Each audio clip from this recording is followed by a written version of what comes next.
शक्तिरूपेण संस्थिता नमस्तस्यै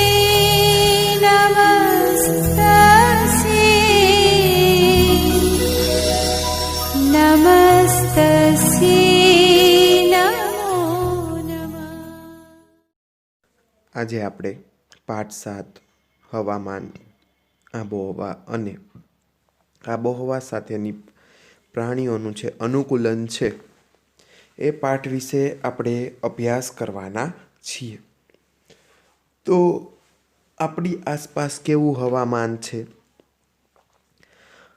હાલના સમયે, તો કે ભેજયુક્ત વાળું, પાણી અથવા વરાળવાળું, આપણી આબોહવા કેવી છે, તેમજ આપણી જે આબોહવા સાથેની પ્રક્રિયા છે, સાથે સાથે પ્રાણીઓ સાથેનું જે અનુકૂલન જે છે એના વિશે આ પાઠમાં આપણે ઊંડાણપૂર્વક અભ્યાસ કરવાના છીએ. હવે આસપાસ 45°C કરતાં પણ વધારે આપણે તાપમાન જે છે એ આપણને અમુક વખતે જોવા મળે છે. અમુક વખતે 25°C જેવું પણ તાપમાન જોવા મળે, અમુક વખતે 10°C તાપમાન જોવા. હવે આ ત્રણેય તાપમાન જે છે એ કેવા છે, તો કે અલગ અલગ રહેલા છે. હવે આ ત્રણેય તાપમાન જે છે એ અલગ અલગ રહેલા છે, એની પાછળનું કારણ છે આબોહવા. હવે આબોહવા છે એ ખૂબ જ વર્ષોથી જૂની છે, અને આ આબોહવા સાથેનું પ્રાણીઓનું અનુકૂલન, એટલે કે એ કઈ રીતના રહી શકે, એ કેવું હોય છે, તો કે અલગ અલગ રહેલું હોય છે. હવે આ અલગ અલગ રહેલું હોય છે એની પાછળનું કારણ શું,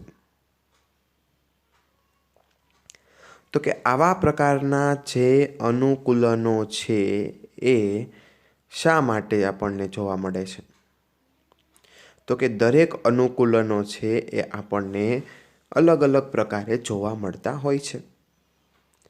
અને આ અનુકૂલનો જે છે એ એમની સાથેની પ્રક્રિયા દરમિયાન જે છે એ પોતે અલગ અલગ પ્રકારનો અગત્યનો ભાગ ભજવતા હોય છે.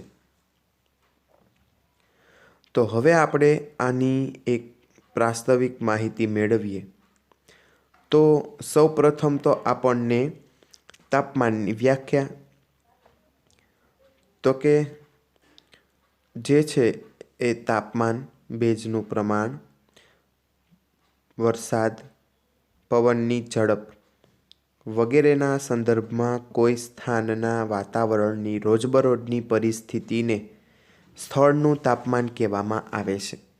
કે જે કોઈ પરિસ્થિતિ જે છે એની જે પરિસ્થિતિનું જે તાપમાન જે છે એને શું કહેવામાં આવે છે, તો કે એ સ્થળનું એને તાપમાન કહેવામાં આવે છે.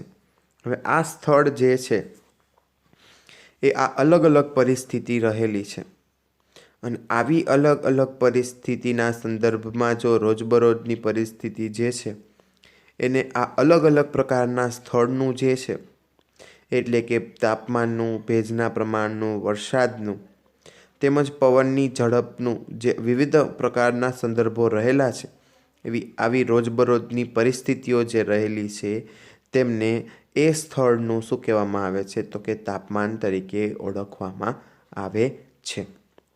તો આ આપણે જોયું તાપમાનની વ્યાખ્યા. હવે આપણને ખબર હોવી જોઈએ આબોહવા એટલે શું. તો આબોહવા એટલે કે લગભગ 25 વર્ષ જેવા લાંબા ગાળાના હવામાનના માળખાને તે સ્થળની આબોહવા કહે છે. કે 25 વર્ષ જેવો લાંબો સમય હોય અને હવામાનનું માળખું રહેલું હોય તો તે સ્થળ જે છે એને આબોહવા તરીકે ઓળખવામાં આવે છે. કઈ રીતે આબોહવા તરીકે ઓળખવામાં આવે છે, તો આબોહવા એટલે કે 25 વર્ષ જેટલા લાંબા સમયગાળા દરમિયાન જે હવામાનના માળખામાં ફેરફાર થાય એને આબોહવા તરીકે ઓળખવામાં આવે છે. હવે જોઈએ એની પ્રાસ્તવિક માહિતી. જ્યારે તમે હિલ સ્ટેશન પર ફરવા જવાની તૈયારી કરી રહ્યા હતા ત્યારે તમને કયો કયો સામાન સાથે લઈ જવાનું કહ્યું હતું. કે આપણે જ્યારે હિલ સ્ટેશને ફરવા જાય ત્યારે આપણને કયો કયો સામાન સાથે લઈ જવાનું આપણને કહે, જ્યારે આકાશમાં વાદળો હોય છે ત્યારે તમારા માતા પિતા તમને છત્રી લઈ જવાનું કહે છે. કે આપણને માતા પિતા આકાશમાં વાદળો હોય એટલા માટે શું કહે છે? તો કે છત્રી સાથે રાખવાનું કહે છે. હવે આ છત્રી સાથે રાખવાનું કોઈની પાછળનું કારણ શું? કે તડકો લાગે નહીં. અને આપણા ઘરની અંદર મોટાઓ દ્વારા જે છે એ હવામાનની ચર્ચા થતી સાંભળી છે. કે આપણે ઘણી વખત જે છે એ હવામાનની ચર્ચા થાય એ આપણે સાંભળ્યું છે. હવે આ હવામાનની ચર્ચા થતી હોય તો આપણે જ્યારે શરૂ થતાં પહેલાં નિષ્ણાંતો જે છે એ હવામાનની ચર્ચા કરતા અવશ્ય સાંભળ્યા હશે. કે આ જે નિષ્ણાંતો જે છે એ હવામાનની ચર્ચા કરતા આપણે ઘણી વખત સાંભળ્યા પણ હોય. અને આવું શા માટે થઈ શકે? તો તે માટે તમને ક્યારે પણ નવાઈ લાગે કે ખરી? તો આપણને એના માટે જે છે એ નવાઈ લાગતી નથી. શા માટે નવાઈ નથી લાગતી? કે હવામાનની બાબતની અંદર જે છે એ ઘણી વખત આપણને નવાઈ જોવા મળતી હોય છે. પણ આ હવામાન જે છે એ દૈનિક ક્રિયામાં પણ આપણે ઉપયોગ કરીએ છીએ એટલે આપણને ખૂબ નવાઈ ઓછી લાગે છે. અને કોઈ રમત પર જો આપણે હવામાનનો ખૂબ પ્રભાવ પડતો હોય તો એ કઈ રીતના પડે? ત્યારબાદ છે આપણા જીવન પર તેની ગહન અસર પડે છે. કે એની અસર જે છે એ કઈ રીતના પડે છે? અને આપણી સાથે સાથે જે છે એ ઘણી રોજિંદી પ્રવૃત્તિઓ જે છે એ તે દિવસના હવામાનની આગાહી મુજબ જે યોજાય છે. અને એ દિવસના હવામાનની આગાહી મુજબ યોજાય તો ટેલિવિઝન, રેડિયો તથા ન્યૂઝપેપરની અંદર પણ જે છે એ હવામાનના દૈનિક સમાચાર આપવામાં આવે છે. કે હવામાનના જે દૈનિક સમાચાર જે છે એ એમની સાથે આપવામાં આવતા હોય છે. પરંતુ શું તમે જાણો છો કે વાસ્તવમાં હવામાન શું છે? કે આપણે એ જાણતા નથી કે હવામાન શું છે. તો આ પ્રકરણની અંદર જે છે એ આપણે હવામાન તથા આબોહવા વિશે અભ્યાસ કરવાના છીએ. અને સાથે સાથે આપણે એ પણ જોઈશું કે જુદા જુદા પ્રાણીઓની જીવનશૈલી તેના રહેઠાણની આબોહવા સાથે કેવી રીતના અનુકૂલન સાધે છે એ પણ જોઈશું. હવે આ આબોહવાની સાથે કેવી રીતના અનુકૂલન થાય છે એની પાછળનું પણ એક કારણ છે. કે પ્રાણીઓની આ જે જીવનશૈલી છે તેના રહેઠાણની જે આબોહવા છે તેમની સાથે કેવી રીતના આપણે અનુકૂલન કરી શકીએ. તો એ પણ જે છે એ આપણે હવામાનમાં જાણીશું. હવામાન જે છે એ કઈ રીતના થઈ શકે? તો હવા જે છે એ પાણીના વરાળના માપનને આપણે શું કહેવામાં આવે છે?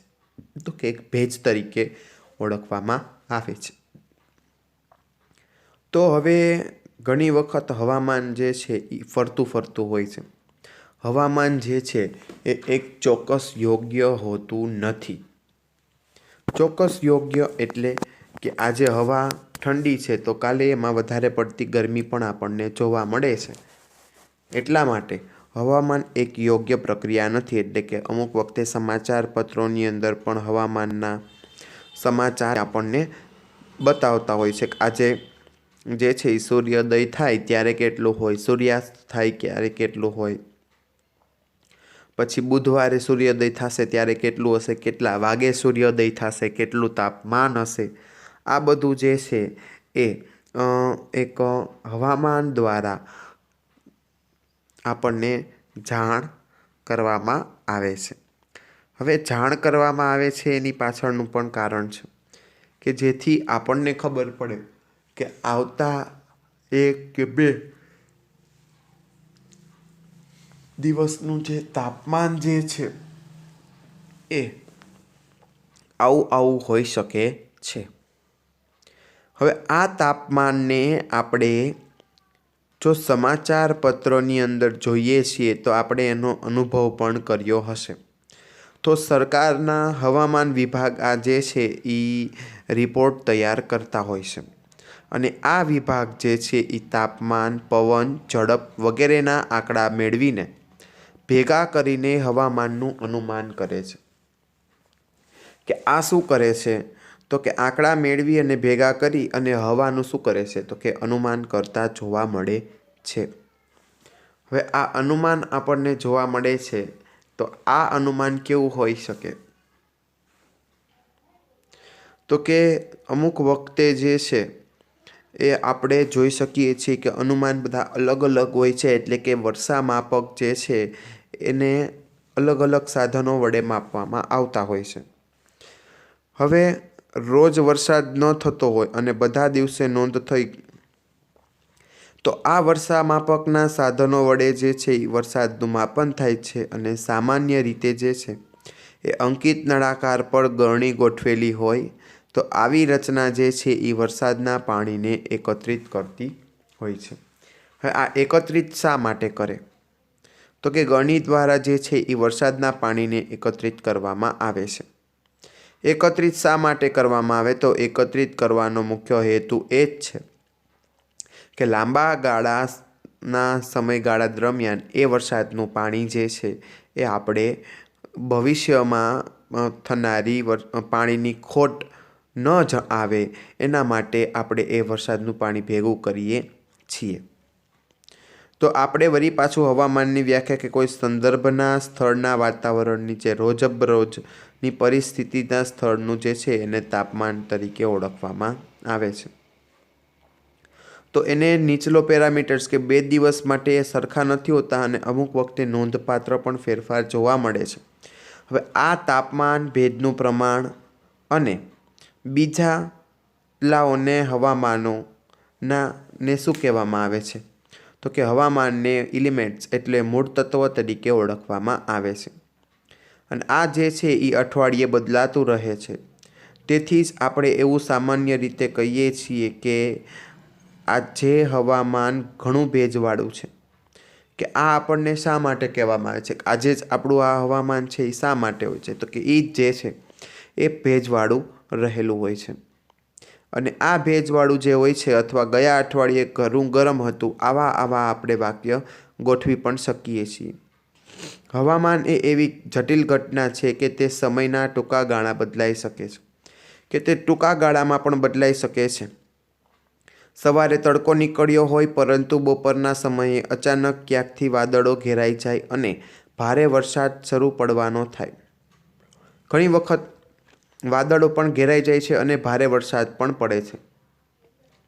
તો તમે આવા અનુભવ થાય અને વરસાદના કારણે તડકો પણ ગાયબ થાય અને આવા અનુભવથી આપણે પસાર થઈ ગયા છીએ.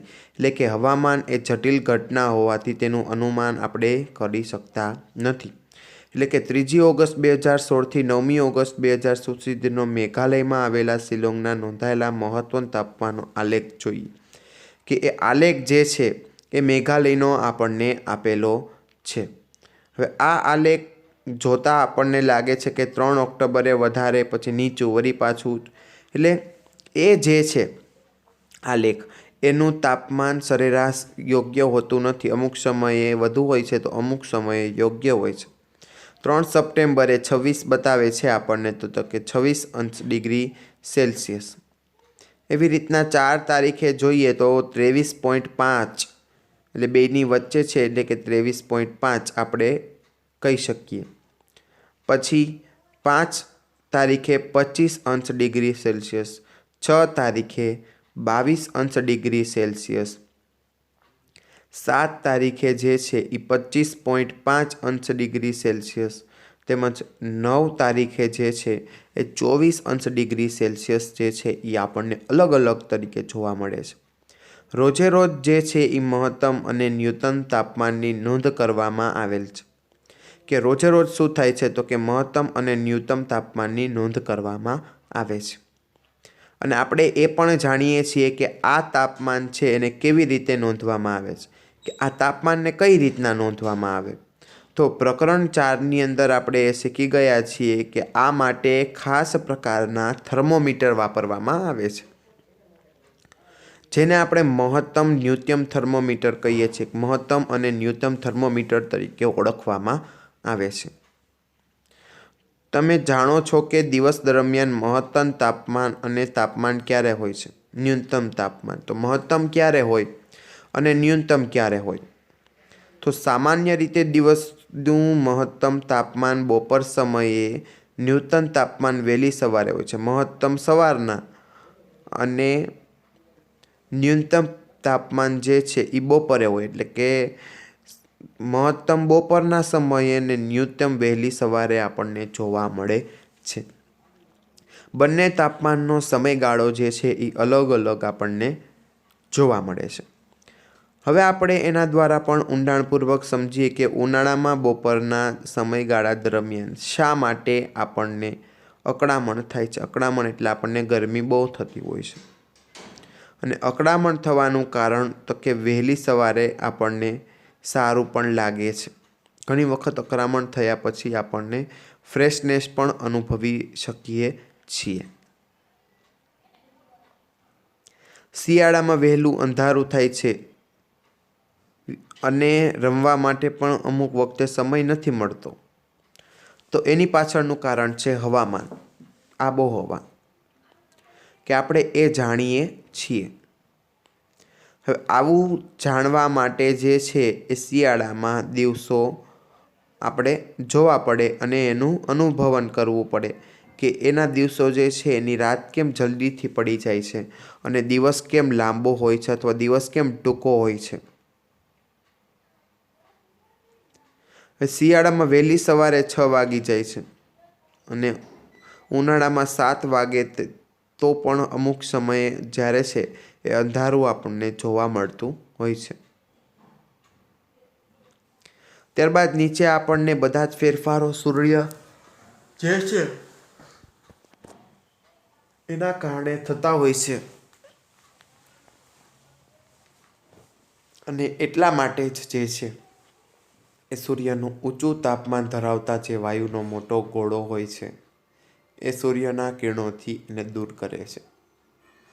અને આવા સૂર્યના કિરણોથી દૂર થતાં પૃથ્વીની પ્રાપ્ત થતી ઉષ્મા અને પ્રકાશનો સ્ત્રોત જે છે એ વેડફાઈ જતો હોય છે. અને આ વેડફવાથી શું થાય છે તો કે સૂર્યની ઉપર જે પૃથ્વીની સપાટી જે છે એનું હવામાન એક ચોક્કસ યોગ્ય નક્કી કરવામાં આવતું હોય છે. એટલે ટૂંકમાં એ યોગ્ય હોતું નથી, પણ અમુક સમયે એને યોગ્ય કરવામાં આવે છે. અને વાતાવરણ જેમ જેમ વડે સમુદ્ર વડે જે છે એ થતું હોય શોષણ, તો આવા ઊંચા તાપમાનમાં આપણે જોઈએ તો વાયુનો મોટો ગોળો છે સૂર્ય. અને ઘણી વખત એવું પણ જોઈએ કે સૂર્ય આપણાથી ઘણો દૂર પણ છે. હવે આ ધગધગતો ગોળો દૂર છે એની પાછળનું કારણ તો કે જે પૃથ્વીથી પ્રાપ્ત થતી અને જે ઉર્જા છે એ ઉષ્મા અને પ્રસરણનો સ્ત્રોત છે. હવે આ ઉષ્મા અને પ્રસરણનો સ્ત્રોત એકને એક માત્ર છે ઉર્જા.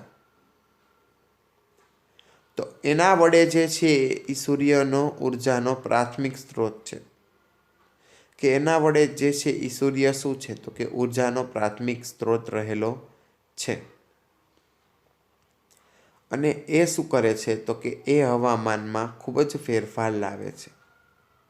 કે પ્રાથમિક સ્ત્રોતની અંદર જે છે એ હવામાનમાં ખૂબ જ ફેરફાર થાય છે અને સૂર્યનું પૃથ્વીની સપાટી ઉપર અને સમુદ્ર અને વાતાવરણ વડે શોષણ થાય છે. આ શોષણ થવાથી શું થાય તો કે જે તે સ્થળનું હવામાન નક્કી કરવામાં અગત્યનો ભાગ ભજવે છે. અને આ ભાગ ભજવવાથી જો તમે સમુદ્ર કાંઠાના વિસ્તારના રહેતા હો તો તમને અનુભવ થશે. હવે આ અનુભવ કેવો હોઈ શકે? તો આ અનુભવ જે છે એ આપણે વિદ્યાર્થી મિત્ર પાસેથી જાણશું કે એ કેવો હોઈ શકે. કે તમારા હાથનું હલનચલન એ રણ પ્રદેશ અથવા પ્રદેશોના તાપમાન કરતાં જુદું હોય છે. એનું તાપમાન કેવું હોય છે તો કે પ્રદેશનું તાપમાન જે છે એનાથી આ અલગ પડતું આપણને જોવા મળે છે.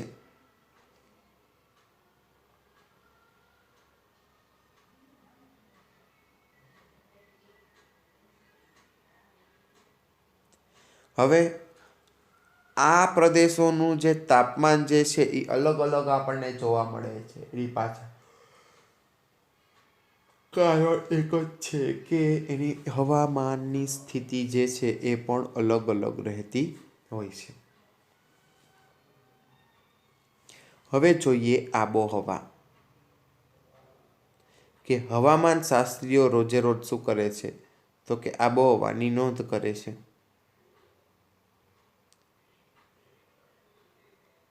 તો ઘણી વખત આવી આબોહવામાનની માળખાની સ્થિતિ જે હોય તેને આબોહવાની સ્થિતિ તરીકે ઓળખવામાં આવે છે. તો આ આબોહવાની સ્થિતિની જે હવાની માળખાની ગતિ હતી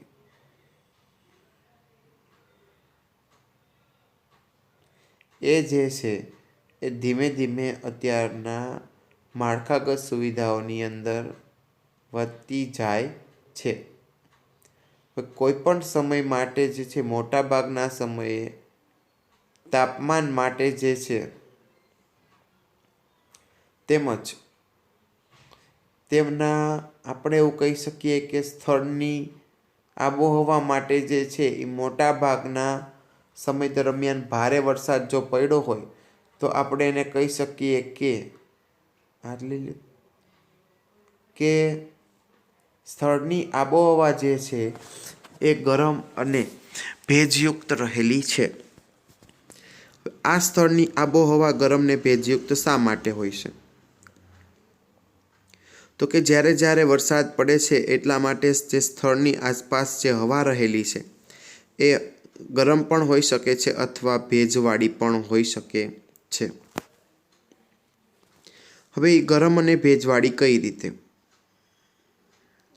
તો કે ભારતના 2 સ્થળો કયા કયા, તો કે આબોહવાની સ્થિતિએ જે છે એ કોષ્ટક 7.2 અથવા 1 પોઈન્ટની અંદર આપવામાં આવેલું છે.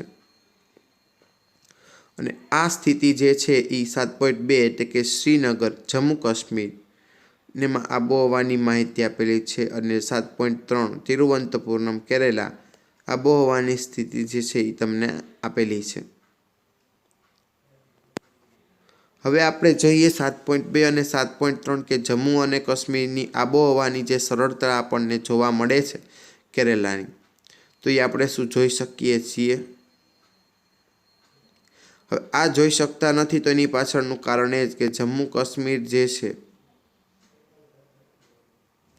એ શું થાય, તો કે જમ્મુ કાશ્મીર જે છે એ વર્ષો દરમિયાન સુધી ગરમ રહે અને આપણે બધા જે છે એ પોતે ભેજવાળી આબોહવા ધરાવતા હોય છે. વર્ષ દરમિયાન વધુ ગરમ અને જે છે એ મોટા ભાગે આવું જોવા મળતું હોય છે. પશ્ચિમ ભારતના રાજસ્થાન જેવા વિસ્તાર માટે જોવા મળે છે. મોટા ભાગના ભારત દેશોના જે છે એ ભારત દેશની અંદર વર્ષ દરમિયાન તાપમાન વધુ હોય છે અને એ વધુ તાપમાન જે છે એ આ વ્યસ્ત તાપમાનનું અલગ અલગ શેડ્યુલ જે છે એ આપણને ઘણી વખત જોવા મળે છે. તો આપણે આ આકૃતિની અંદર પણ જોઈ શકીએ છીએ અને આ તાપમાન જે છે એ ઘણું નીચું પણ જોવા મળે છે અને વરસાદ પણ જે છે એ ઓછો થયો છે. હવે આ વરસાદ ઓછો થયા પછી પણ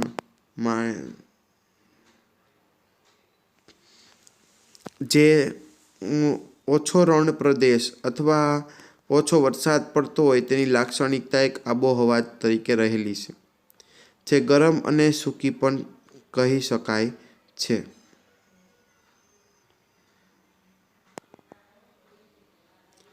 હવે આ ગરમ અને સૂકી આબોહવા જે છે એ આપણે આકૃતિમાં જોઈ શકીએ છીએ કે પૂર્વ, પશ્ચિમ, ઉત્તર અને દક્ષિણ.